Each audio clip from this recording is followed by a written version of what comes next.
All right, let's jump straight into this explainer and crack open one of the biggest cosmic detective stories in our entire galaxy. We're talking about the mystery of the super-Earth. These are planets that basically throw everything we thought we knew about solar systems right out the window. They really force us to step back and ask, wait, why does our own cosmic backyard look so incredibly different from the rest of the Milky Way? Seriously, think about our own solar system for a second. We have a very specific setup here. We've got these small, rocky worlds, topping out with Earth at exactly 1 Earth mass. And then, a massive jump. We skip all the way up to giant ice worlds like Neptune, sitting at a hefty 17.1 Earth masses. But right in the middle, nothing. We literally have a massive size and mass gap right in that intermediate zone. The solar system's missing planet. And here's where it gets wild. A staggering 30% of all the extrasolar planets we've discovered are actually these intermediate-sized worlds. For the longest time, we just assumed our solar system was the standard blueprint for planetary formation across the universe. But as our telescopes started staring at other stars, we quickly realized, oh, actually, we're the weird ones. Super-Earths are incredibly common everywhere except here. That means the most ubiquitous type of planet in the entire galaxy is one we just don't have. Section 2. Defining a super-Earth.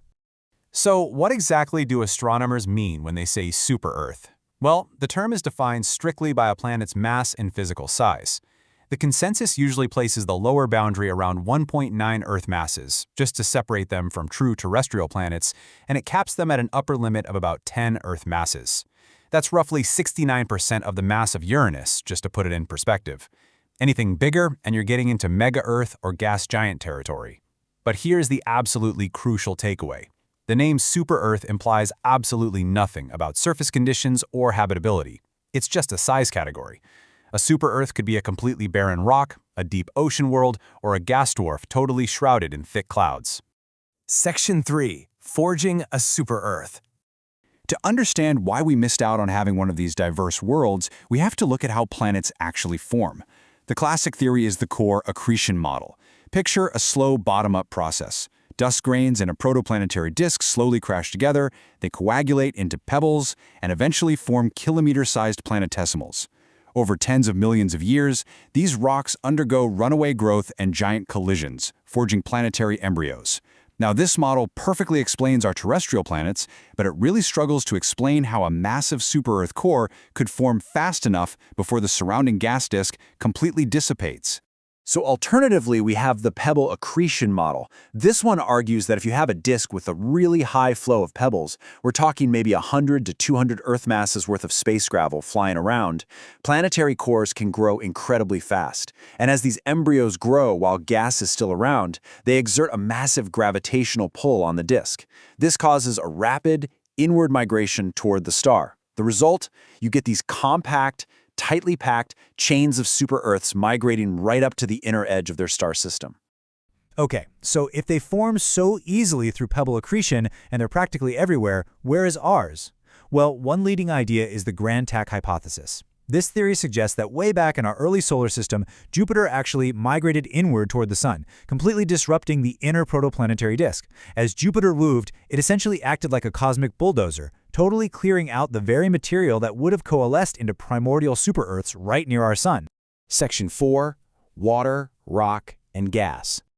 Now, when we look at the surviving populations of these intermediate planets out there, the Kepler mission revealed something super interesting, a distinct radius valley. Basically, there's a gap separating the smaller rocky super-Earths from the larger gaseous mini-Neptunes. You just don't really find planets right in the middle of this valley. There are a couple of theories for why.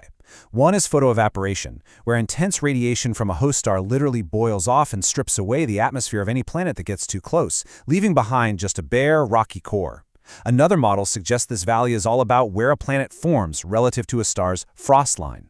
Essentially, dry, rocky planets form inside that line, while water-rich subneptunes form outside of it and then migrate inward. And this leaves us with a truly wild lineup of planetary suspects. On one extreme, you've got ultra-dense sub-Earths like GJ367b. That one is a hot, dark, totally barren, iron-rich rock zipping around its star in a blistering 0.32 days. Then, in the middle, you have what are called Hycean worlds, like K218b. Scientists think these could have deep, planet-wide liquid water oceans hidden under a massive, low-density hydrogen atmosphere. And finally, you have your gas dwarfs, or mini-Neptunes, which just have an extended gaseous envelope wrapping around a dense core. Section 5. The search for life. So, with all this immense variety, we have to ask the ultimate question. Are any of these super-Earths actually good candidates for habitability? Surprisingly, being massive might give them a real edge. See, for a planet to be habitable, it needs more than just a nice orbit. It needs active geology. Models show that the deep interior of a massive super-Earth could stay incredibly hot for billions of years, potentially keeping a superbasal magma ocean churning beneath the surface. That internal heating is absolutely crucial because it drives plate tectonics, which acts like a global thermostat, regulating the climate and cycling nutrients. Combine that with a decent atmosphere that won't crush you, plus liquid oceans, and you're looking at prime real estate for biology. And the best part? We aren't just theorizing anymore. As Cardiff University researcher Subhajit Sarkar pointed out, we're now getting incredibly detailed spectrums of these worlds. In fact, scientists have already detected carbon-based molecules in the atmosphere of that Hycean world K218b. It's definitive proof that our ability to actually characterize these alien environments, to sniff out their gases and hunt for biosignatures, is advancing at lightning speed. We are seeing this rapid progress right now with amazing recent discoveries like GJ399d. This is a newly spotted super-Earth clocking in at about 6 times the mass of our planet, and it's located just 59 light-years away. It completes an orbit every 41.8 days, sitting perfectly in the optimistic habitable zone of its cool red dwarf star. Now, because that star is cooler, the habitable zone is much closer in. So at that distance, GJ399d receives just 20% more starlight than Earth does from the Sun. If this planet turns out to be rocky, it literally has the exact right conditions for liquid water to pull on its surface. With incredible targets like GG3998d on our map, the whole future of exoplanetology is resting on our next-generation observatories.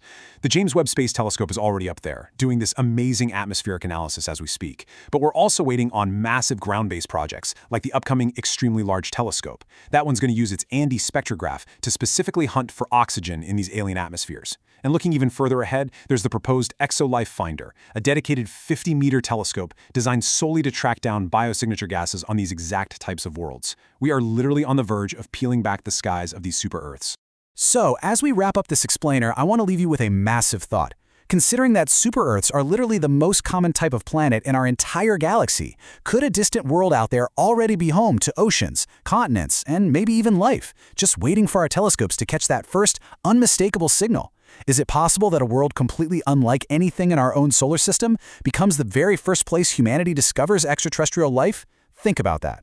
Keep looking up, because those answers, they are finally within our reach.